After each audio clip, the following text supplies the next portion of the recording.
I strongly recommend that when you guys have something that's going on at your home, please let me know directly. Send me a quick message. And um, in all of my classes, I've received um, up to about 3 students that have informed me about situations similar to this. And what really helps is that because the students have chose to tell me directly, and not everyone did. Others I have found out through a very convoluted way, which delayed a lot of stuff and created a lot of um, wrong impression or strange feelings about what's really going on. Because you see, when things like this happen, right, it certainly affects your psyche, and it would slow down your work, and you have a hard time focusing. I can do something for you, for example, by telling you, oh, don't worry about it, I'll give you an extension beyond the regular, extended due date. But if I don't know about it, there's nothing I can do. Some of you may choose to tell your guidance counselor, but remember, their caseloads are very high. So if you tell them, I won't find out until they have the time to write me or all of your teachers a message, and then we would then find time to go follow up. For those few students that where tragedy did struck, as soon as I read it, I will send a reply message and I would say, okay, for the assignments that you are having trouble or missing, I would put a note on Jupiter so that by the time I get back into it, and I have to do the grading, I will make the adjustments accordingly. For example, I won't put in a penalty, right? The thing is that if I don't know, there's nothing I can do. And you might end up leaving me with wrong assumption, because let me also put it up front. There are also cases where students are completely MIA. There was no reports of any problem. And then when we go dig, we find out that the students just decided to check out. It's a student choice. It has nothing to do with the circumstances that are going on. It's just that students felt like they're just tired. And under those circumstances, we have to handle it differently. So please keep that in mind, all right, going forward, because as much as I know you guys are amazing students, but you need to balance and also let me know in a timely manner so I can help you alleviate some of the pressure. I know if I have a problem and I can tell my boss, and having a reassurance from my boss that they would be understanding, that's a huge relief off their shoulder. And so you can focus and you can get back on track as soon as you can, right afterwards. So for those of you who have chosen to share, I want to say thank you for doing that, because it helps me to get to know you and also allows me to support you during the trying times. Okay, having said that, the regions thing, going back for one more moment, the one thing that we're not sure is by the time you graduate from STI, there is something called the Advanced Regions Diploma, which has a different set of requirements. Of course, the bar is going to be set higher. So with the way in which the New York State Board of Regents have chosen to cancel the exam, all right, okay, so you may not have to take that final June Regents exam, which knowing you guys, you would ace anyway. But the thing is, can you use that credit to advance towards the advanced diploma? Does that count? Or does that only count credit as towards regular Regents diploma? Those are the details that we do not have, and we're still waiting for. So I don't have an answer. I'll follow up with you at a later date. The next thing, the exam, the next exam that's going to come up on the week of April 20th, it's going to be on those chapters 10 and 11, Mendelian genetics and DNA. I will be using the same platform, Jupiter Ed, and there you should expect to have some multiple choice and some short answers as well. All right, and because everyone has had experience with practicing sessions and one exam already, I expect that you would be able to figure it out by now. And I know some of you had problems for those who are using a Chrome, I guess a Chrome computer, and you had to switch devices. I hope that you could make arrangements with your parents. When the exam pops up, it's going to be during your regular class period of time. I'm going to go over some of the items today with the practice so that we can make sure that you do well. Okay, Anna, you asked a good question about the scores. I will be reviewing the scores by the end of this week, in part because there were problems with some of the students. There were personal issues that arise, there were technical issues that arise, in which case I wasn't unable to review the score. Now, once I review the score, after, on the week of April 20th, when we come back, I will then talk to you about how we're going to do test corrections, things like that. So you can get a few points back, and also to boost your performance. And then here's the thing, just because that there is no regions doesn't mean we don't have a final exam. We've always had a final exam. Just like you did in fall semester, you will be getting one in the spring semester. Details of that will come much, much later. So don't ask about that enough for now. Okay, you're welcome. You're welcome, guys. Okay, Albert IO, thank you. Yes, that's the next thing. There seems to be a bunch of problems, especially with your class. Now, I kind of anticipated that. I wasn't sure whether it was going to work. The support team that I spoke with, Albert IO, said that, oh, it would work if you did it. So I did it, but it turns out it didn't. So don't worry about that assignment. Forgo it, leave it off the side for now. But can any one of you mind unmuting your device and letting me know what happened? What did you see? So that at least I can talk to the tech support from Albert IO. Okay, so for me, the first time it just wouldn't load at all.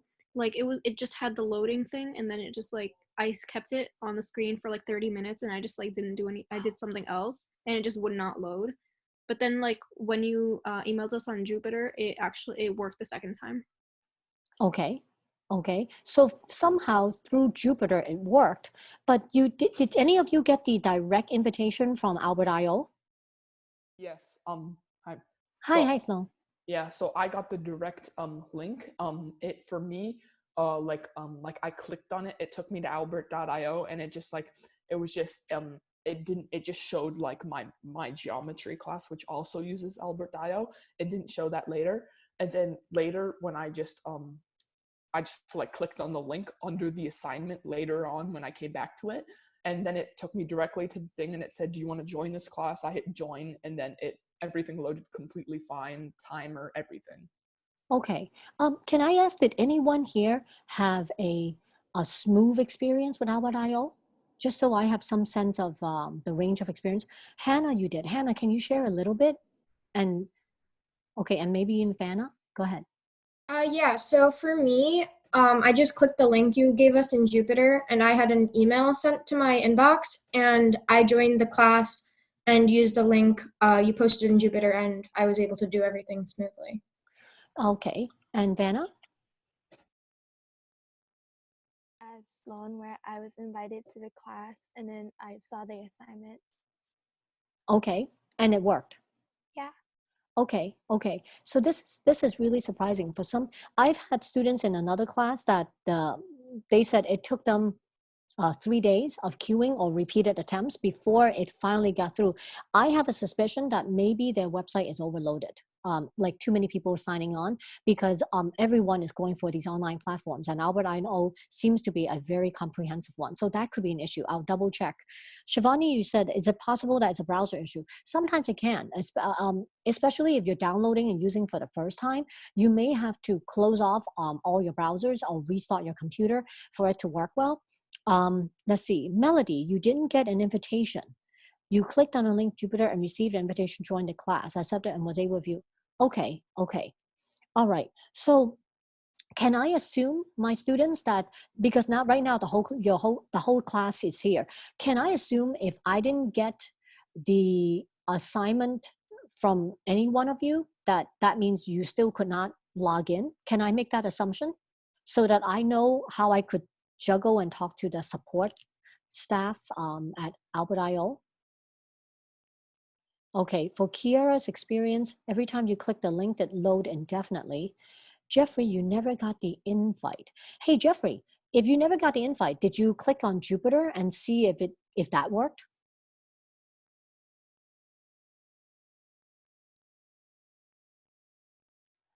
I did, but it just loaded forever. So did anything come about of it? I mean, I don't know if it took 3 days like some of the students may have said in the early morning classes. I was able to do the questions eventually, but a lot of attempts. Okay, so it sounds a lot like a loading issue. All right, I'll talk to the support team. So if you got it done, great. If you didn't, don't worry about it. I'm going to go over with you, if you guys don't mind pulling out one of the assignments that I had given from chapter 10. The title was principles. What was it? Not principles. It's, hold on one second.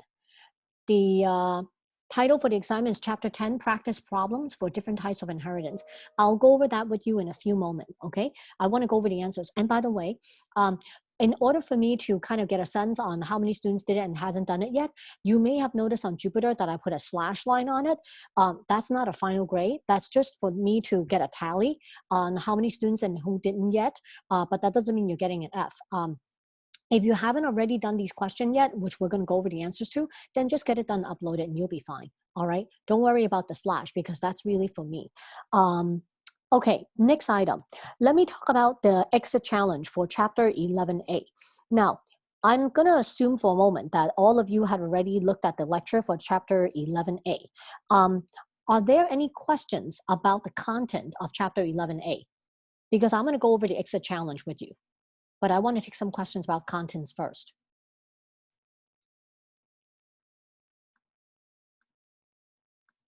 Anything? Okay, not yet. Okay, that's fine. Then let me go over the exit challenge. So for the exit challenge that I had given you, I gave you an article to read. I have to tell you, that article I have gotten some of the best feedback from the students in the past. Typically, I would do it with students over a double period where they would spend the first period reading, just skimming through the 16 pages in the article if you haven't looked at it yet. But what the team of author had done at the university was amazing. What they did was they are presenting information about what happened in history piece by piece.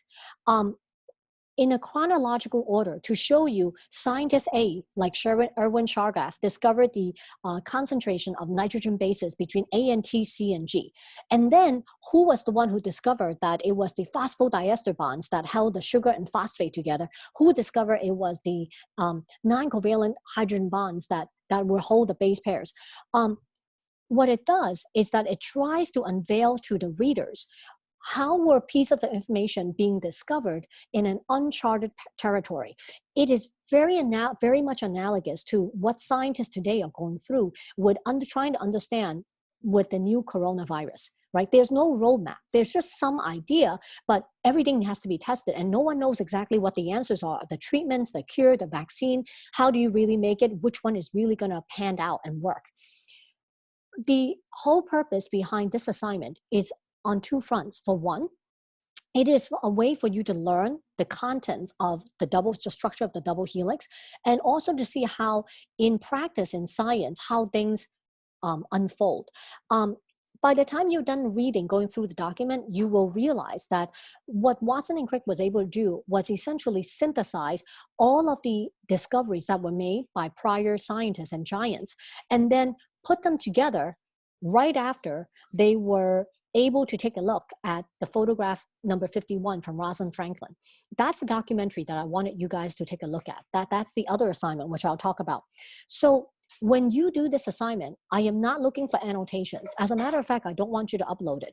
You just need to read to see where the information is. Then you take a sheet of paper, right? Like a regular sheet of paper. It could be 8.5 by 11 or a little bit longer if you want.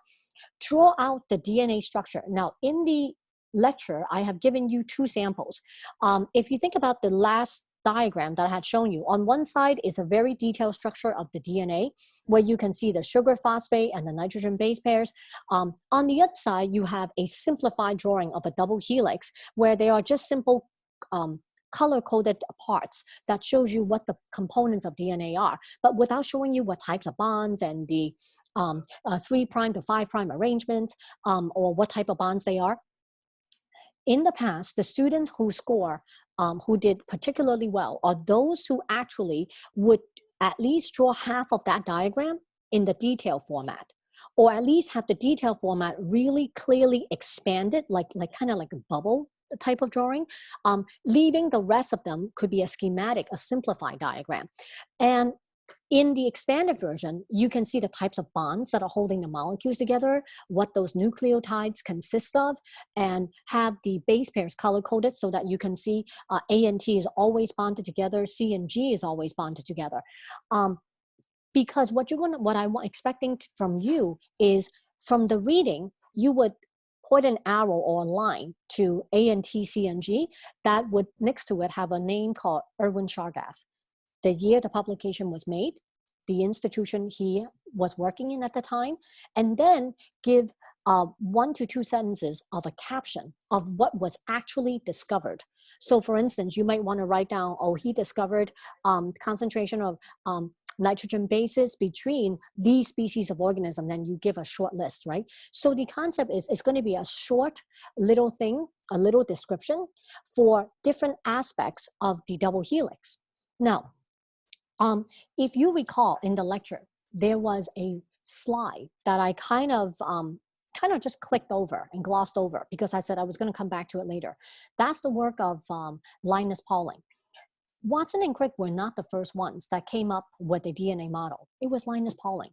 The reason why you don't hear a whole lot about his work because he made mistakes when he put the model together. He actually proposed a triple helix. And the problem with that is that the nitrogen bases were not positioned properly. So chemically, it doesn't make sense. And the DNA molecule would not be stable enough to hold itself up. So, and if you take a look at any image in Google online, it's one of those things that it was a fundamental thing in chemistry that he made a mistake on. So he didn't get the Nobel Prize. But when Watson and Crick saw the photograph that was in Rosalind Franklin's lab notebook, it was fascinating to them. Because if you recall in your lecture note sheet, I gave you an image of what her X-ray image looks like. Remember there were these some dark bands that essentially made it look like they were letter X's that were crossing? She took a photograph essentially of the double helix looking down, where you can see the double helix intertwining kind of like this. And what Watson and Crick were able to do is that they can decipher from the distance of these bands, the approximate positioning of all of these nucleotide positions between them, and then put the whole thing together. But they themselves did not figure out all the details that you see in the DNA model. It actually comes from many teams of scientists working together. So that poster is something that I want you to put together based on the discoveries. Earlier this morning, one student said, can I do it as a timeline? So what that student meant is she want to put, Gregor Mendel on the very top of the poster and then coming toward more modern times. Sure. I mean, how you want to present it, I leave it up to you. That's the creative part. On the other hand, if you were to choose to do it out of sequence, as long as you pinpoint to the exact part where each team of scientists discovered, that would be fine. Now, the missing link.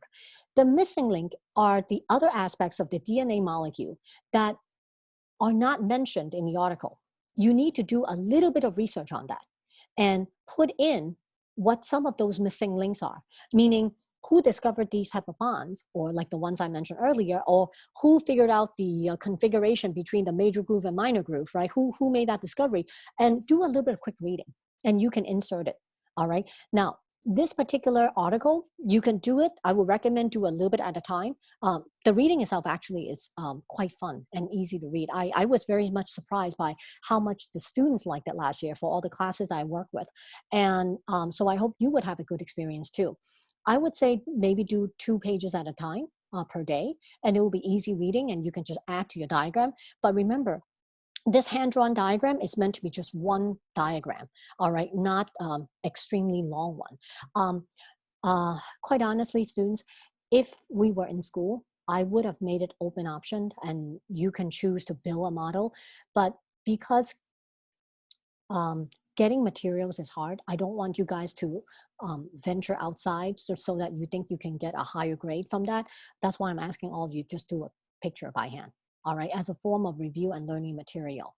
Okay, now the next item, let me see, I want to make sure. Okay, the NOVA documentary, The Secret of Photo 51, that's about Rosalind Franklin's work.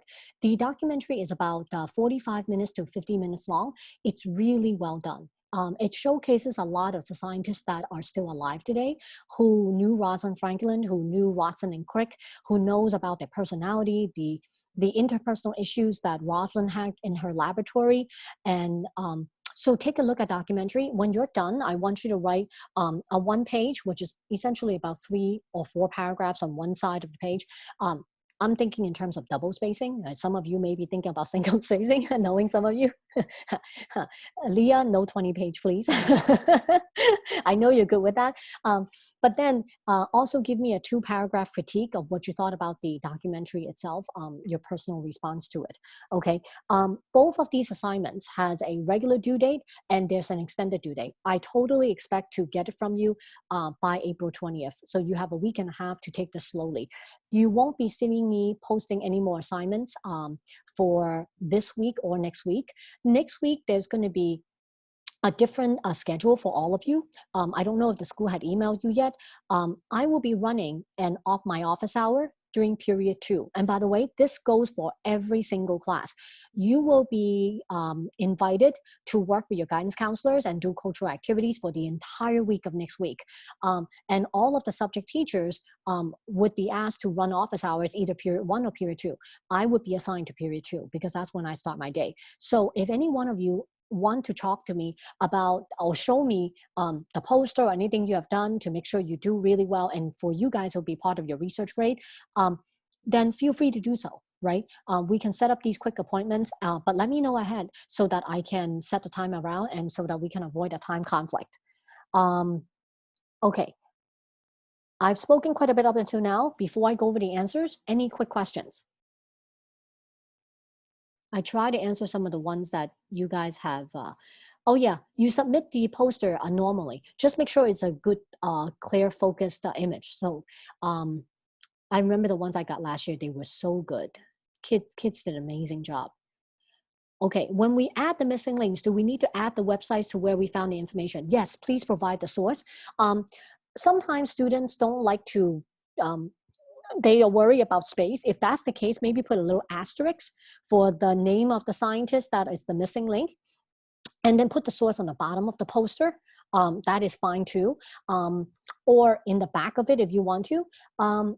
Another thing is that in the past, students who did a really nice presentation, what they do is they would bold the name of all of these teams of scientists, the full name in bold, or put all the names in one type of color so that when you look at a poster, it looks very clean, all right? Okay, you're welcome, Kiara.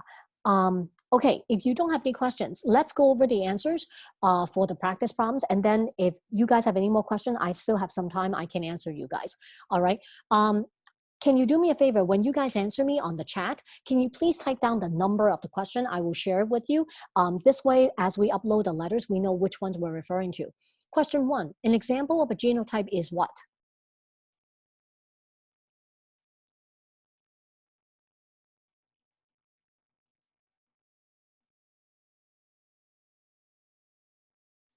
Okay, the correct answer is choice C. Now, the reason why choice C is the best answer out of those 4, because genotype refers to the genetic combination, the alleles, so which is also the capital and recessive English alphabets that we use. The reason why we avoided B is because we don't write it that way. We don't write it as R with the word and then R. We would write it as a pair of letters and leave it as is. Okay, how about question 2? Which of the following gives information about the phenotype but not the genotype? You choose, most of you submitted the answer choice C. You are correct. Phenotype talks about what the organism looks like. It's the physical attributes, and choice C is the best descriptive term. How about question 3? Which blood type would not be possible for children of a type AB mother and a type A father? Okay, all of you type who responded, you said is type O. You are correct. Now, I just want to quickly go over the answer. Can some of you unmute and let me know? Are you seeing this clearly? Should I move? Okay, yeah. Thank you. Thank you. Yeah. Thank you, thank you. So when you consider problems like this, by the way, this is a very typical regions-based question and consider as one of the easy ones, okay? So type A can come in 2 different ways. The person can be homozygous dominant or heterozygous dominant. Now, I like to write it like this. This is my habit. Some of you may choose to write it as 2 capital A's or A and an O. That's fine, whatever works best for you. But the thing is that the other parent can only be one form of genotype. Is IA and IB. So if you take a look at this, there's no way they could have a type O baby because they're missing the recessive I, even from this set of parents. So your answer is right. Question 5 happens to be the same as question 3. I'm so sorry. My mind was really just focusing on, oh, what tends to pop up so that you can get some practice. So essentially question 5 is the same answer, which is type O. There's no way for it to be type O. How about number 4? Long radishes crossed with round radishes result in all oval radishes. This type of inheritance is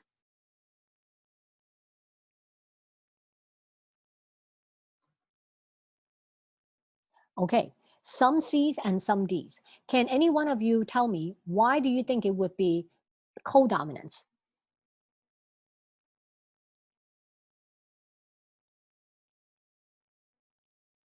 Okay, there's more D's popping up. Then let me explain.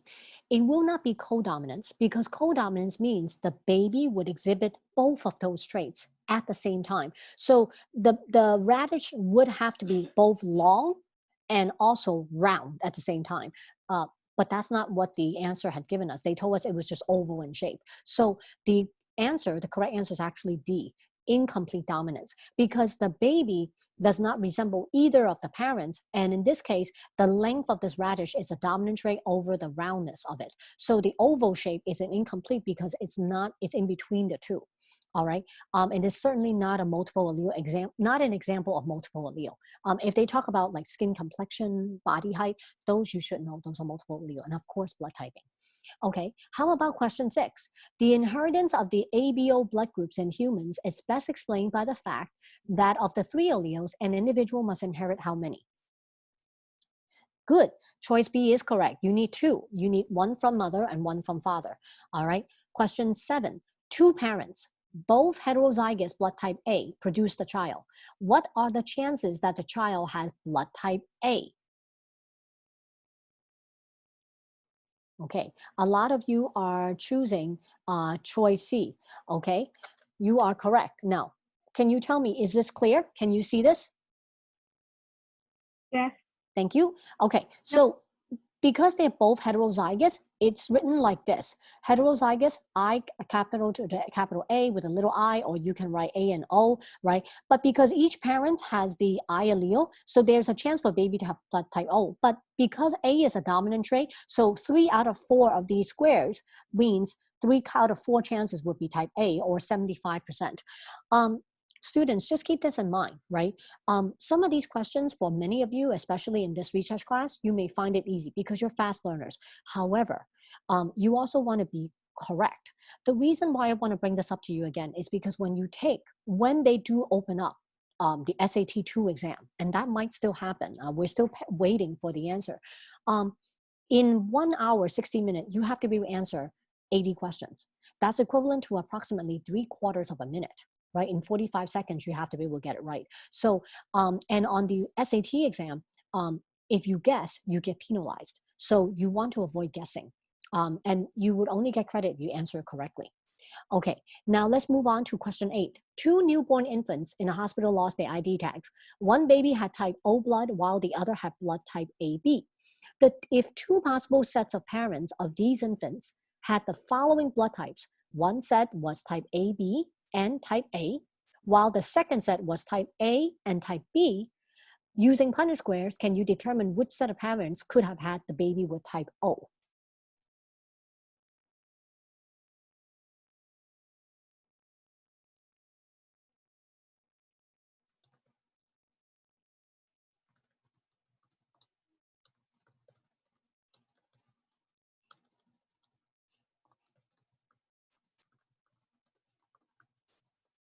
Okay, the second set of parent is correct. Now, let me just go over it, even though you got it right. Again, this is synonymous to the scenario in the past, is that if a parent is type A and type B, as long as both of them are heterozygous dominant, then they would have one recessive I allele that they can each contribute to the baby, which means they can have a type O baby. But if as long as one of the parent is type AB, that's not going to happen because no matter if the baby gets the A allele or B allele from the type AB parent, immediately that trait's going to show up. Type O will not have a chance. Okay, how about part B? Could blood type have been used to match the baby and parents if both babies had type AB blood? Your answer is right. No, they couldn't have been. Now, would it help if there was an RH factor being included? Meaning, remember the positive and negative sign? That would be a helpful hint, but it's not provided in the question, okay? So be careful of those little details because SAT2 would pick on this. And another way in which they might present this information is they can show you a graph. As opposed to using numbers, they show you a bar graph of the distribution of alleles for different generations or different parents. And that would be another way, another format that they would test you too. Okay, question 9. Hemophilia is also known as factor VIII deficiency. It's a recessive sex-linked condition in which one of the proteins needed to form blood clots is missing or reduced. Thus, a hemophiliac bleeds longer than a person without the condition. The normal daughter of a man with hemophilia married a man who is normal for the trait. First of all, how would you write the genotypes for this couple? Okay, show me both.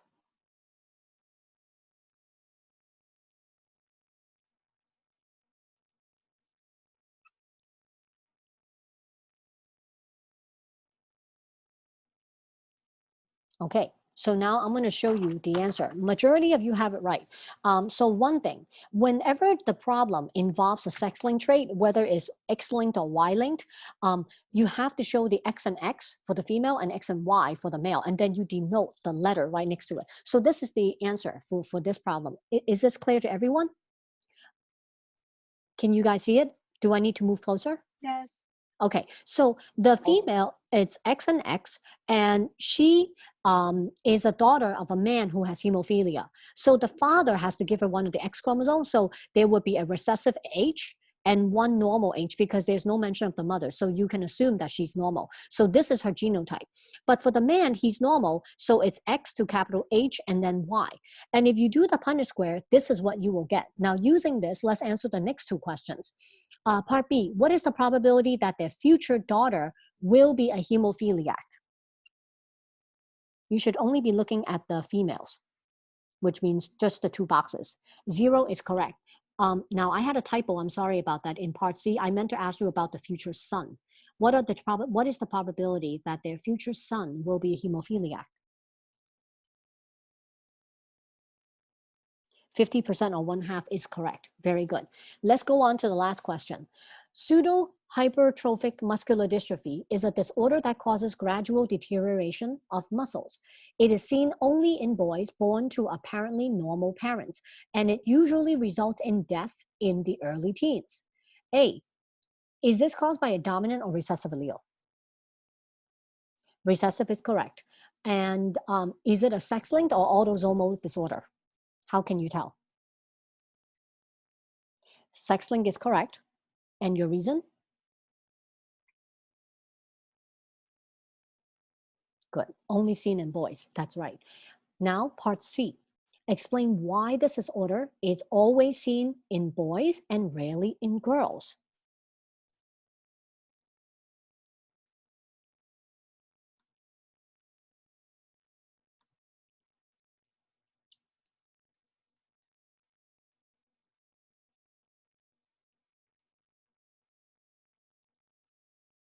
Okay, now I see a mixture of responses.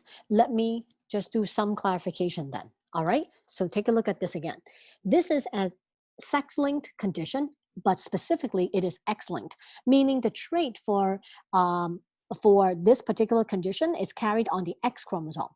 If you take a look at it, females will inherit 2 copies of the X chromosome. If she inherits 1 defective copy, you still have the normal one to mask the expression of the recessive one.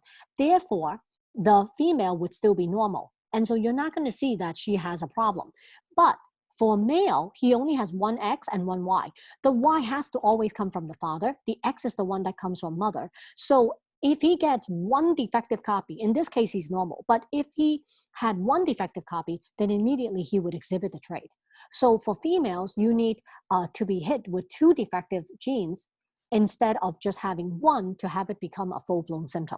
All right, that would be the explanation that you should use to explain this. Okay. Now, in the other class, somebody asked me, well, what about Y-linked disease? Is there such a thing? Yes, there is. If you think about it, the Y chromosome harbors the genes that makes the secondary male characteristics more apparent. One of those is erectile dysfunction. So if there are traits related to the penis or the testes, you would expect to find that on portions of the Y chromosome as well. All right.